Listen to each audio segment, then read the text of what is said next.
मंथन news channel. मैं हूं आपके साथ अंजलि त्यागी। तो चलिए रुक करते हैं आज की प्रमुख खबरों पर। भोपाल के यूनियन कार्बाइड में हुए गैस लीक कांड के 40 साल बाद जहरीले कचरे को निष्पादन के लिए पीतमपुर भेजा गया है। जहरीले कचरा भेजे जाने के बाद मुख्यमंत्री डॉक्टर मोहन यादव ने यूनियन कार्बाइड के कचरे के निष्पादन पर प्रेस कॉन्फ्रेंस कर विस्तृत जानकारी दी। सीएम ने कहा कि सरकार ने संवेदनशीलता के साथ निर्णय लेकर भोपाल से 358 टन जहरीले कचरे को हटाया है। सीएम ने कहा कि 40 साल से उस कचरे के साथ भोपाल में रहते आए हैं, अब कोई आशंका नहीं होनी चाहिए। कचरे का गहन परीक्षण किया गया था, उसके बाद ही उसे पीतमपुर भेजा गया है। सीएम ने कहा कि घटना को 40 साल हो चुके हैं। वहीं सीएम ने कहा कि वैज्ञानिकों के अनुसार इस तरह की रासायनिक का प्रभाव 25 साल में खत्म हो जाता है, इसको तो 40 साल हो गए हैं, इसलिए किसी को डरने की जरूरत नहीं है, क्योंकि जब इस कचरे के निस्तारीकरण का निर्णय लिया है तो कई एजेंसियों के सर्वे के बाद लिया गया है।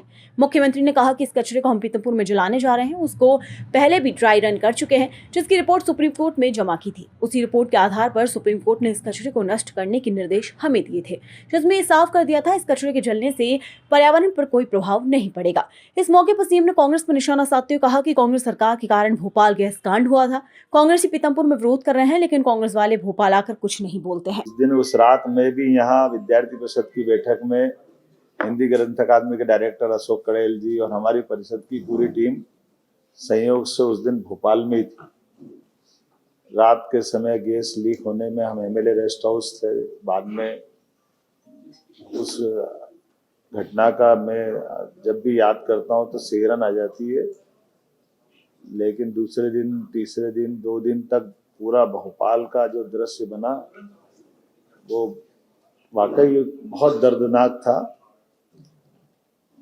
फिर घटना के 20 साल बाद तक भी निष्ठुरता की सीमा तोड़ते हुए तत्कालीन शासन व्यवस्था ने न तो उसको चलने से रोका, न इसके भविष्य का परिणाम से उनको कोई असर हुआ। ये एक संयोग है कि इस प्रकार के सारे निर्णय करने में हमारी सरकार ने पूरी संवेदनशीलता के साथ प्रदेश की जनता के हित में किसी प्रकार की कोई भी निर्णय की अपेक्षा हो तो निर्णय त्वरित गति से करते हुए आगे बढ़ने का निर्णय किया। माननीय उच्चतम न्यायालय, उच्च न्यायालय, सभी प्रकार के विभागों के अलग अलग परामर्श, सभी प्रकार के सुझावों के बलबूते पर हमने भोपाल से लगभग 358 टन यूनियन कार्बाइड का कचरा, जिसमें 60% से ज़्यादा स्थानीय मिट्टी है, लगभग 40% सेवन नेफ्थॉल और अन्य प्रकार के केमिकल से जुड़े अपशिष्ट है। सेवन नेफ्थॉल रेसिड्यूस मूलतः मिथाइल आइसोसाइनाइड और कीटनाशकों को बनाने में सह उत्पाद की भूमिका में रहता है और इसका जहरीलापन भी वैज्ञानिकों के शब्दों में 25 साल में लगभग पूरा हो जाता है। ये उल्लेखनीय बात है कि घटना को 40 साल हो चुके हैं। ऐसे में स्वाभाविक रूप से कई सारी जो आशंकाएं हैं, उन आशंकाओं का अपने आप इस बात का उत्तर मिल जाता है। और ये इस बात का भी उत्तर है कि 40 साल से ही हम सब उस कचरे के साथ भोपाल में रहते आए। ऐसा नहीं कि कहीं से आ रहा है, भोपाल में ये कचरे के साथ ही सारे लोग रहते आए। तो इसलिए इस चीज़ को स्मरण में भी रखना है कि जिस बात को तथाकथित लोग एक आशंका से मन में लाते हैं, उनके लिए सारी बातों को समझाने के लिए मैंने बात कही है। इस कचरे के निपटान की प्रक्रिया में दुनिया में शायद ही इतना गहन परीक्षण किया होगा।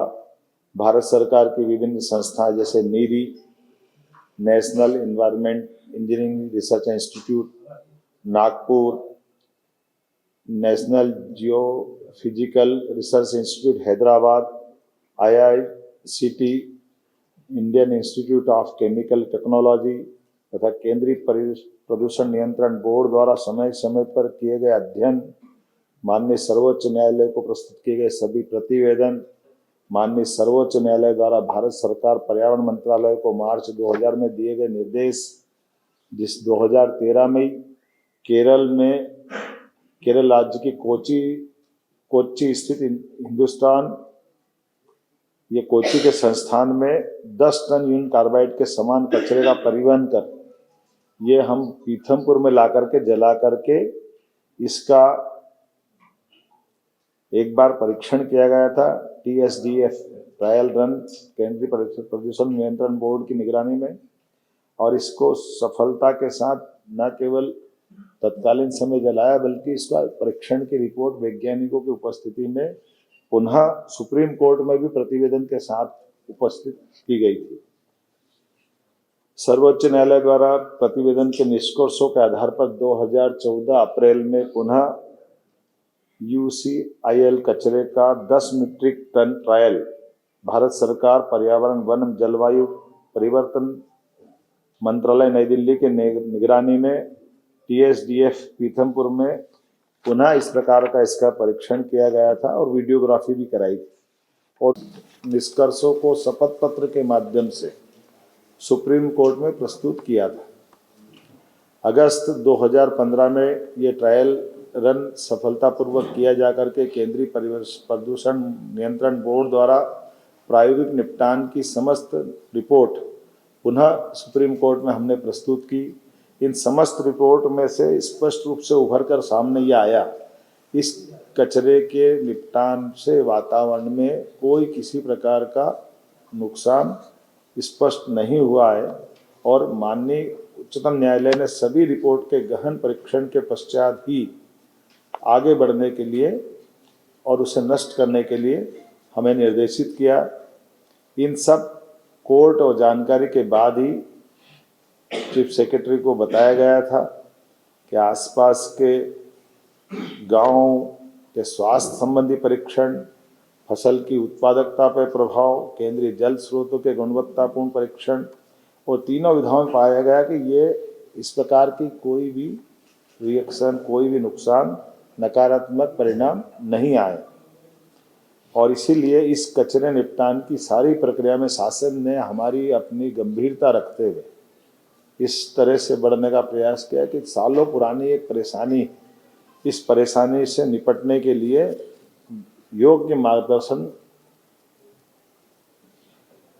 वैज्ञानिकों की उपस्थिति में क्रमशः इस दिशा में ठोस कदम उठाया जाए, और सभी प्रकार की टीमें जैसे केंद्रीय प्रदूषण नियंत्रण बोर्ड, मध्य प्रदेश प्रदूषण नियंत्रण बोर्ड और अन्य लोगों की उपस्थिति में इस प्रकार से इस कचरे का निपटान किया जाए।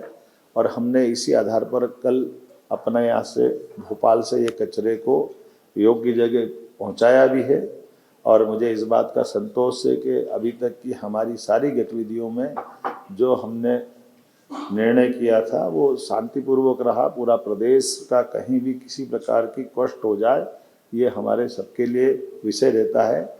इसीलिए हमने हमारे यहाँ के बाद दोपहर में हमारा प्रयास भी है कि हम सभी लोगों को विश्वास में लेके चलें, सभी लोगों को सारी जानकारी पारदर्शिता के साथ सामने रखें, और इस मुद्दे का राजनीतिकरण न होने दें, क्योंकि ये जो केवल तात्कालिक रूप से लोग राजनीतिकरण करते हैं, लेकिन लंबे समय तक हमको अगर आगे बढ़ना तो गंभीरता के साथ बढ़ना और सभी जनप्रतिनिधियों को भी विश्वास में लें।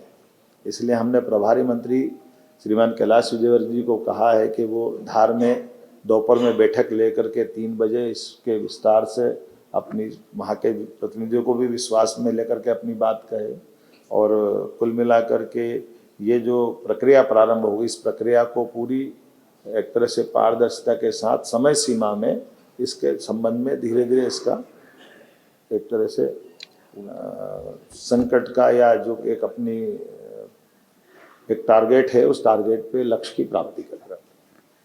खबरों में अब तक के लिए बस इतना ही। फिर होगी आपसे मुलाकात ऐसी बड़ी और खास खबरों के लिए बने रहें जनतंत्र मंथन न्यूज चैनल के साथ। धन्यवाद।